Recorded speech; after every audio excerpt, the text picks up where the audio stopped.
마태복음 11장 28절부터 30절까지 우리 다 한 목소리로 함께 읽겠습니다.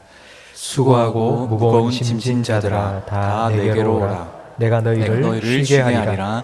나는 마음이 온유하고 겸손하니 나의 멍에를 메고 내게 배우라. 그리하면 너희 마음이 쉼을 얻으리니 이는 내 멍에는 쉽고 내 짐은 가벼움이라 하시니라. 아멘. 이번 주간 새벽 기도회를 하지 않고 저녁 기도회를 계속하고 있습니다. 저는 저녁 기도회를 하니까 좋습니다. 이번 주 중에 일이 참 많았습니다. 노회도 있었고 그리고 또 교회에 여러 행사도 있어서 일이 참 많았는데 저녁 기도회를 하니까 조금 여유가 있는 것 같습니다. 혹시 저만 좋은 건 아니죠? 예. 새벽 기도회 할 때보다 저녁 기도회를 하니까 기도회에 참여하시는 성도님들이 더 많으신 것 같아서 저녁 기도회를 참 잘했다 싶은 생각이 듭니다. 넷째 날 저녁 기도회에 오신 성도 여러분, 예수님 안에서 더 풍성한 은혜를 누리시기를 축원합니다. 우리 인생은 아래로부터 시작되었습니다. 부모님 아래에 태어나서 부모님 아래에서 자랐고요. 그리고 학교에서는 선생님 아래에서 가르침을 받았습니다. 남자들은 다 군대에 가서 상관들, 상관들 아래에서 이제 박박 기는 시간도 가졌고요. 그리고 직장에서는 상사와 선배들의 지시를 따라서 일을 하면서 살고 있습니다. 모든 사람은 다 아래에서부터 시작해서 조금씩 위로 올라가죠.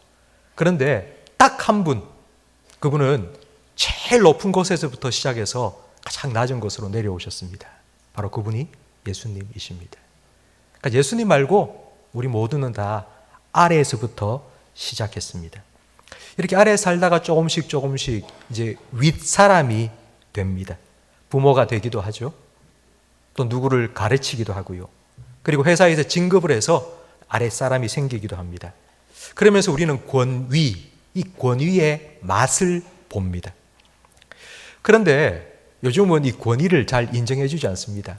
20년 넘게 직장 생활을 하신 어느 집사님이 이런 말씀을 하시더라고요.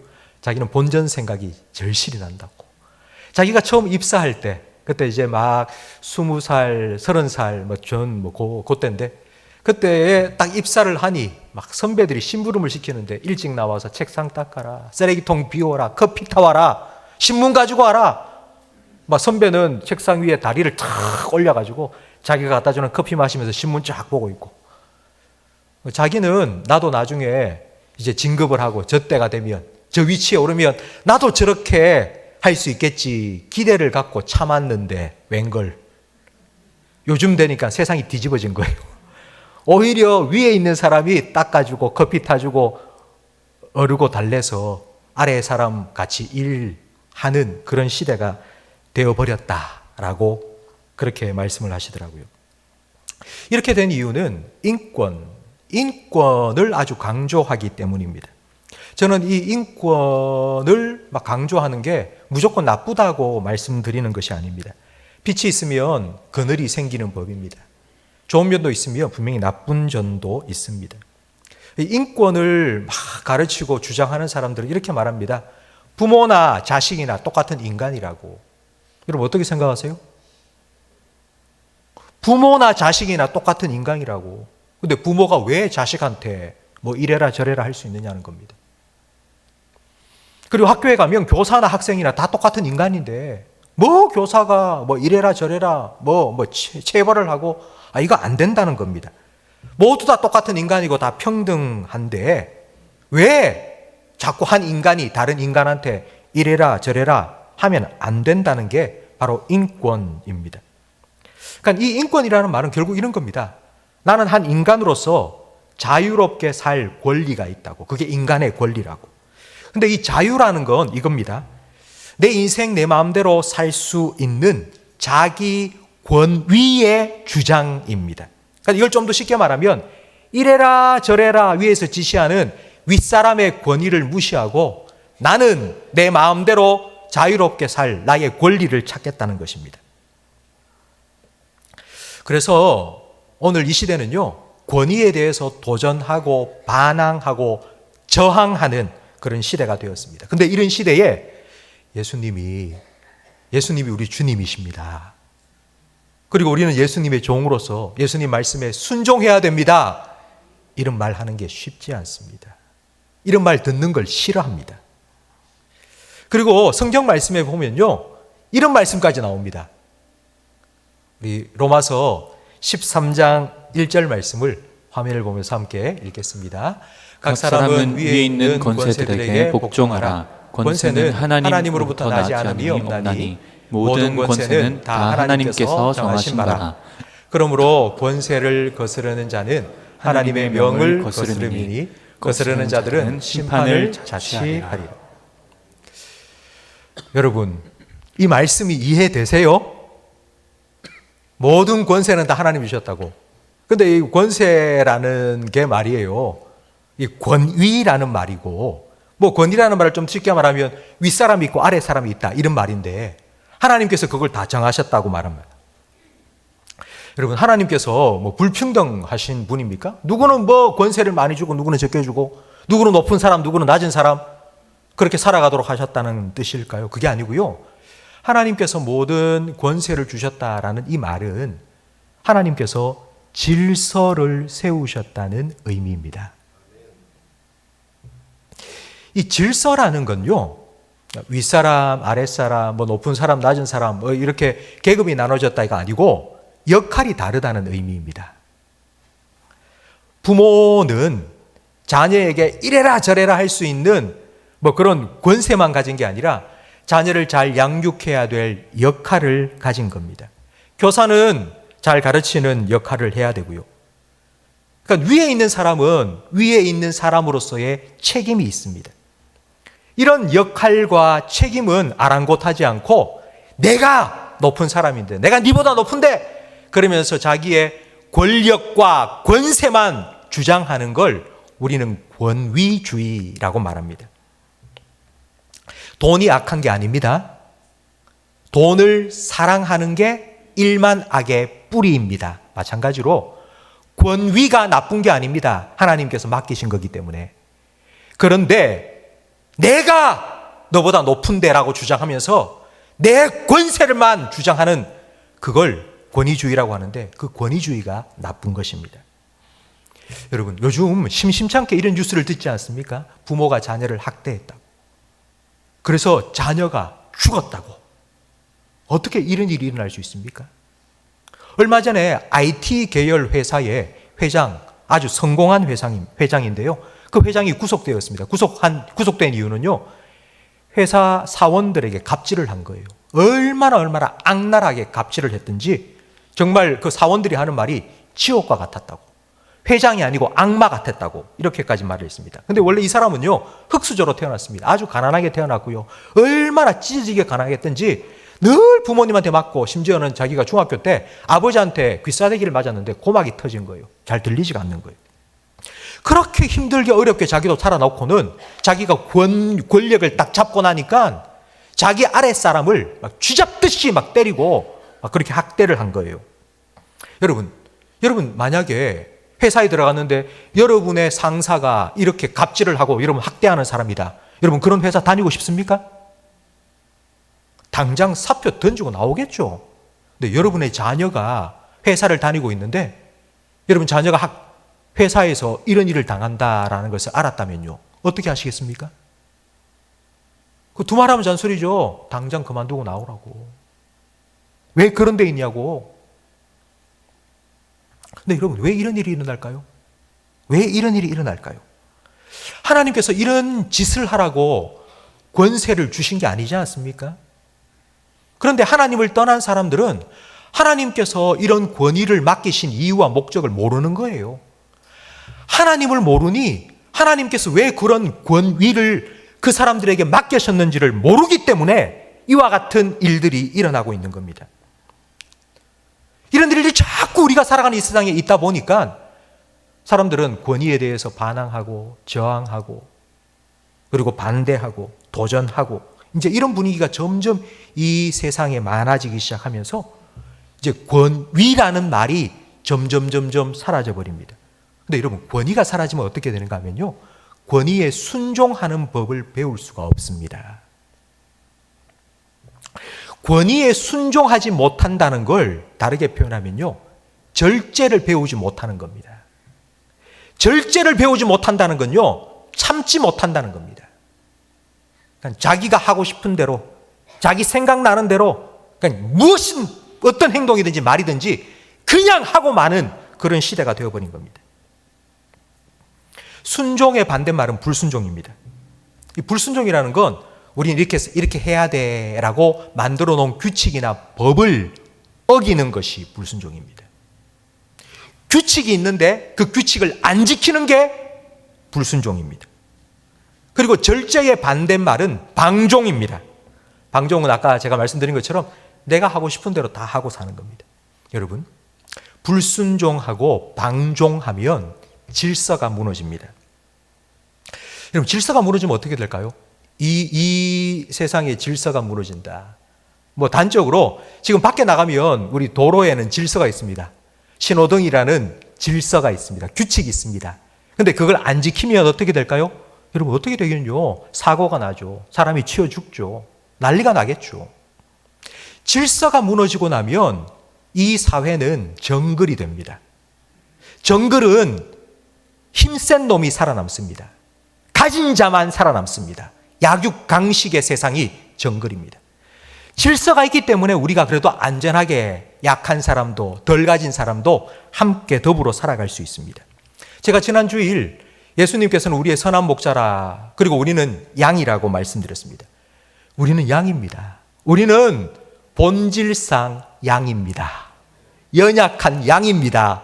근데 양과 같은 우리가 이 정글 같은 세상에 어떻게 살아가겠습니까? 그래서 예수님께서는 양의 문이 되시고 선한 목자가 되셔서 양우리 안으로 우리를 인도하셔서 보호해 주십니다. 근데 여러분, 우리가 양우리 안에 거하여 살고 있는데, 양우리 안에 딱 들어와서 살고 있는데, 양이 생각하니까 내가 지금 우리에 갇혀 있는 것 같아. 답답해. 이래라 저래라 이거 해라 저거 해라, 막 억압당하는 것 같고 이래라 저래라 하는 말이 듣기가 싫은 거예요. 그래서 이 울타리를 걷어버리고 싶은 거예요. 그래서 양의 울타리를 나를 가두고 있는 거니까, 나를 압제하고 있는 거니까 양 울타리를 막 다 부셔버렸습니다. 여러분, 어떻게 될까요? 양이 자유로울까요? 위험합니다. 이리와 늑대들이 마음대로 뛰어들어와서 양을 물어갑니다. 여러분, 울타리는, 이 질서는요, 내가 밖으로 못 나가도록 막고 있는 감옥이 아니고요, 나를 해하는 것들이 들어오지 못하도록 나를 지켜주는 방어막입니다. 이게 사라져버리면 우리는 무방비 상태로 위험에 노출됩니다. 성도 여러분, 저를 한번 따라 하시기 바랍니다. 질서는 울타리다. 그렇다면 하나님께서 주신 울타리가 뭘까요? 하나님께서 주신 질서의 대표적인 것이 바로 율법입니다. 하나님께서 율법을 주셨어요. 근데 이 율법은 울타리입니다. 울타리는 중심에 있는 게 아니고 저 가장 변두리에 있는 거예요. 가장 변두리에 있다는 말은 이런 말입니다. 그 울타리를 딱 넘어가면 뭐가 되는 거죠? 울타리 안에 있으면 뭐가 되는 거죠? 하나님의 양이 되고 백성이 됩니다. 그런데 그 울타리를 딱 넘어가면요, 하나님 백성이 아니라 이방인이 됩니다. 그러니까 그게 율법이라는 울타리입니다. 여러분, 울타리이지 그게 핵심이 본질이 아닙니다. 하나님께서는 그냥 그런 울타리로 우리를 안전하게 지켜주시는 거예요. 그 율법을 지킨다는 말은 하나님께 순종한다는 말이고, 하나님께 순종한다는 말은 하나님의 권위를 인정한다는 뜻입니다. 하나님의 권위를 인정하면 하나님의 권위 아래 보호받습니다. 하나님의 권위 아래 보호를 받으면 안전하게, 평안하게, 행복하게 살 수 있습니다. 그래서 하나님께서는 울타리를 쳐주신 겁니다.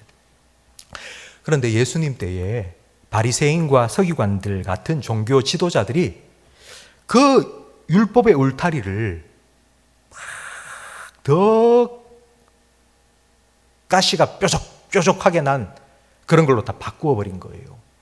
더 복잡하게 만들고 더 세밀하게 잘게 세분화시켜서 막 백성들에게 가르치는데 도저히 우리 같은 일반 백성들은 지킬 수가 없는 그런 무거운 짐이 되어버린 것입니다.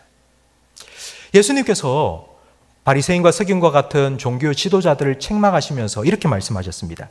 마태복음 23장 4절 말씀을 우리 함께 화면을 보면서 읽어보겠습니다. 또 무거운 짐을 묶어 사람의 어깨에 지우되 자기는 이것을 한 손가락으로도 움직이려 하지 아니하며.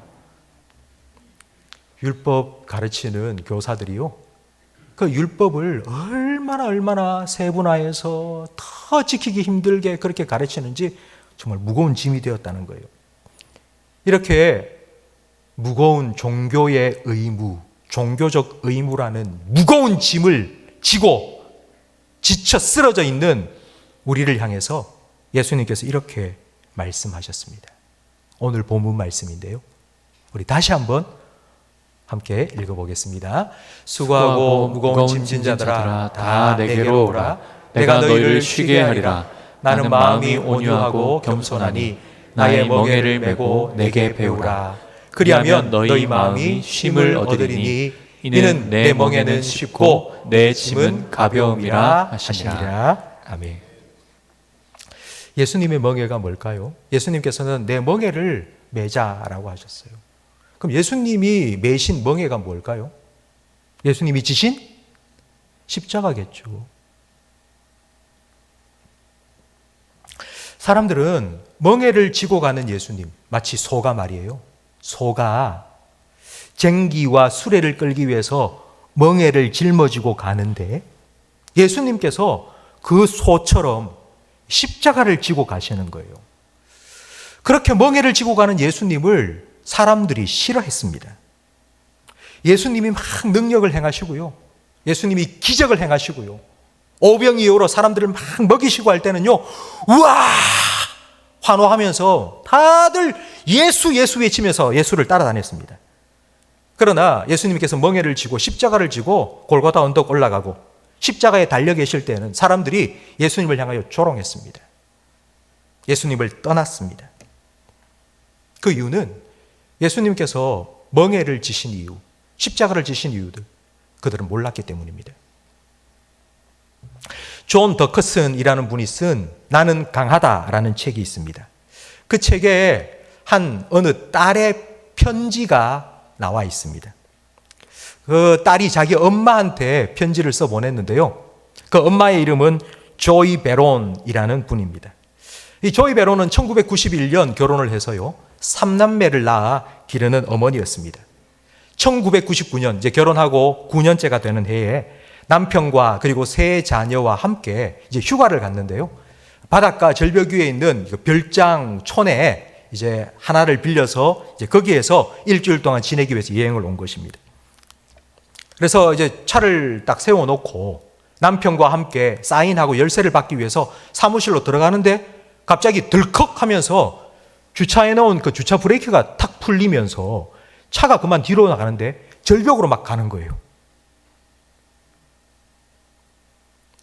그때에 조이 베론이라는 이 어머니가 어떻게 했는가 하면요, 그냥 그 차 앞으로 달려와서는 차 밑에다가 자기 몸을 던진 겁니다. 앞바퀴가 그 어머니의 허리를 턱 지나면서 덜컹 하고 지나갔고요, 그리고 뒷바퀴에 딱 걸려서 멈춘 겁니다. 세 자녀가 그 차 안에 타고 있었는데요, 엄마는 세 자녀를 살리겠다고 절벽으로 떨어지지 않도록 하기 위해서 자기 몸을 던진 것입니다. 그 일로 인하여서 그 조이 베론의 허리가 완전히 부서졌습니다. 그리고 그는 그때부터 평생 휠체어를 타고 다니는 하반신 마비가 되었습니다.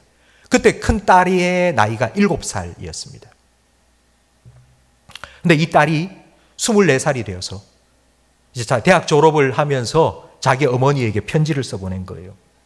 엄마, 내가 초등학교 입학할 때부터 중학교, 고등학교, 그리고 대학교 입학하고 졸업할 때 내가 엄마 휠체어를 뒤에서 밀어주면서 입학식에도 졸업식에도 내가 갔지. 친구들이 다 나를 불쌍하다 쳐다보았지만 나는 정말 엄마가 자랑스러웠어. 엄마는 하나님이 나에게 주신 가장 큰 축복이야. 나는 엄마를 정말 사랑해. 그러니까 나는 평생 엄마를 위해서 내가 할 수 있는 모든 걸 하며 살 거야. 그렇게 편지를 졸업식 날 엄마에게 써보낸 그 편지가 그 책에 나와 있었습니다. 그 딸이 엄마에게 나는 정말 엄마를 너무너무 사랑하고 존경한다고 자랑스러워한다고 라고 말할 수 있었던 이유는 자기가 엄마 때문에 살았다는 것을 알기 때문입니다. 엄마가 왜 허리뼈가 부러져서 평생 휠체어를 타고 살 수밖에 없는 그런 삶을 살아야 됐는지를 자기는 알고 있기 때문입니다. 그래서 스스로 자발적으로 나는 정말 엄마를 사랑한다고, 나는 엄마를 위해서 난 모든 것 하겠다고 그렇게 얘기한 것입니다. 권위만 내세우고 내가 이렇게 성경 지식이 많다고, 내가 이렇게 여러분을 잘 가르친다고 그렇게 권위만 내세웠던 바리새인과 같지 않게 예수님께서는 나 대신 내가 져야 할 멍에를 지셨습니다. 내가 져야 할 멍에를 대신 지셨고, 내가 져야 할 십자가를 대신 지셨고, 내가 달려야 할 십자가에 대신 달리셨습니다. 그 예수님을 나의 주님, 나의 주인으로 모시고 주님 사랑합니다. 주님이 내 삶의 주인입니다. 내가 주님을 위해서 살겠습니다라고 고백할 수 있다는 것이 저의 영광이요, 저의 축복입니다.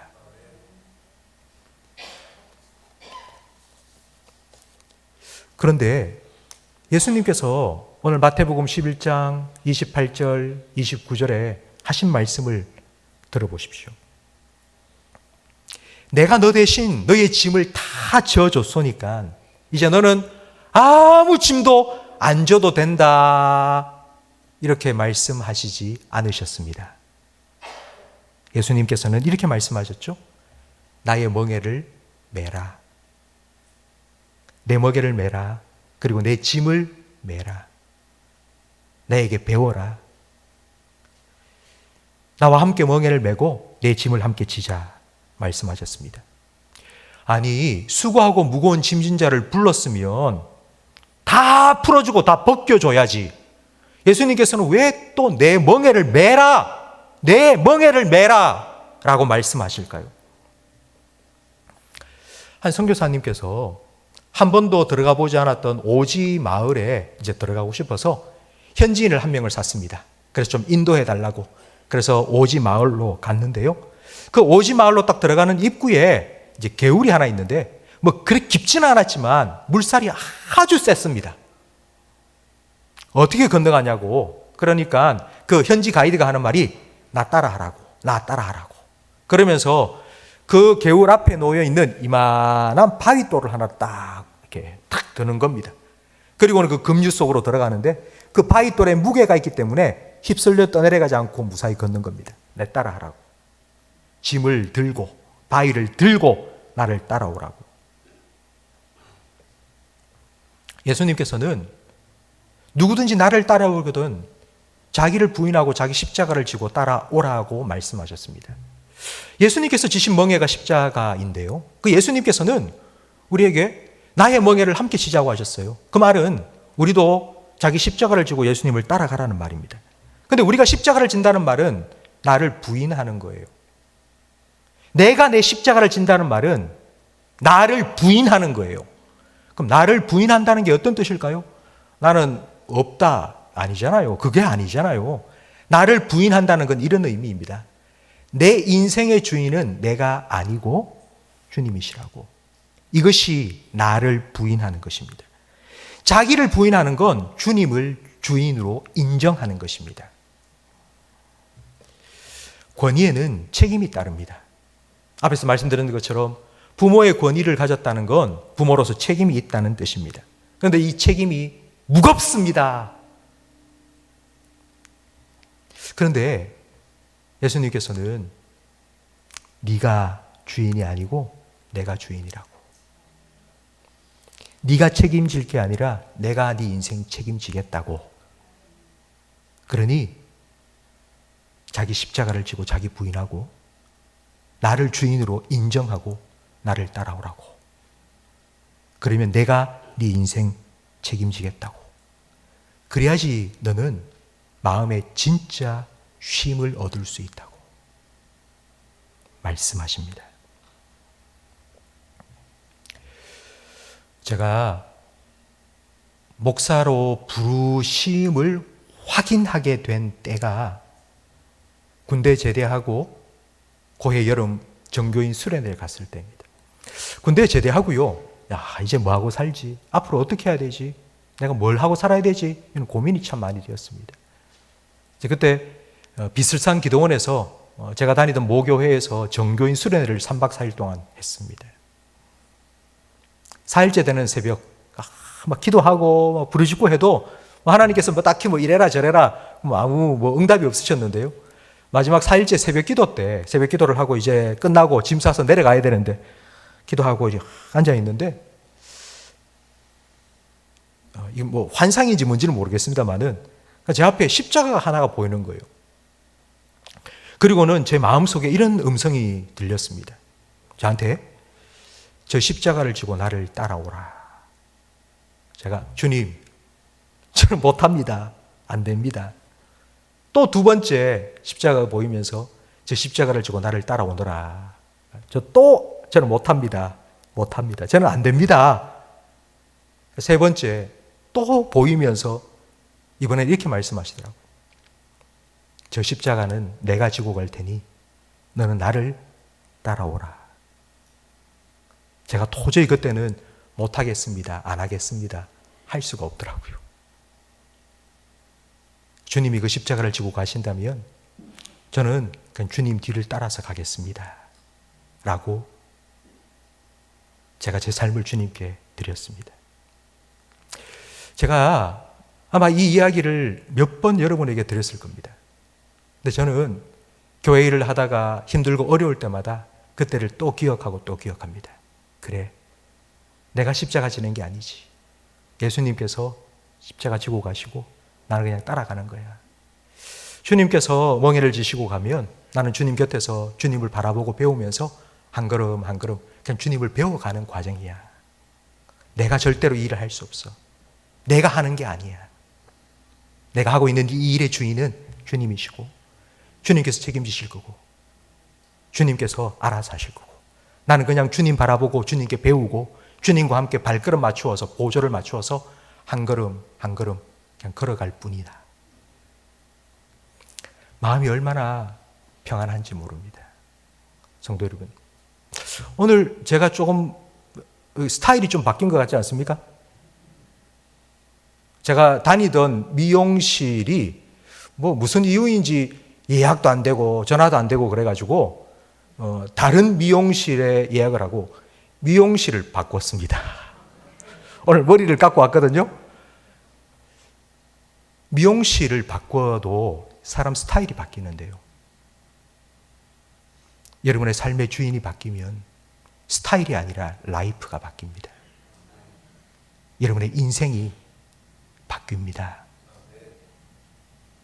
내가 주인 되어서 내가 어떻게 해보겠다고 꼭 껴안고 살아가는 그렇게 골치 아프고 힘든 인생이 아니라 내 멍에를 함께 매자. 내 짐은 가볍다. 내가 책임질게. 내가 너의 주인이 될게. 내가 너와 함께 할게. 그 주님께 우리의 삶을 맡기고 주님을 나의 주인으로 인정하며 살아간다면 주님께서 약속하신 것처럼 참된 평안과 위로, 참된 안식과 쉼을 우리는 누리며 살아갈 수 있습니다. 성도 여러분, 예수님께서 여러분의 주인 되심을 우리는 입술로 날마다 고백하고 있지 않습니까? 주여, 주님, 주여. 근데 이 고백이 우리의 입술의 고백만이 아니라 여러분의 삶의 고백이 되시기를 축원합니다. 주님이 주인 된 인생, 주님이 약속하신 참된 안식과 쉼을 누리는 그 복된 인생을 우리 모든 성도님들이 누리며 살아가시기를 축원합니다.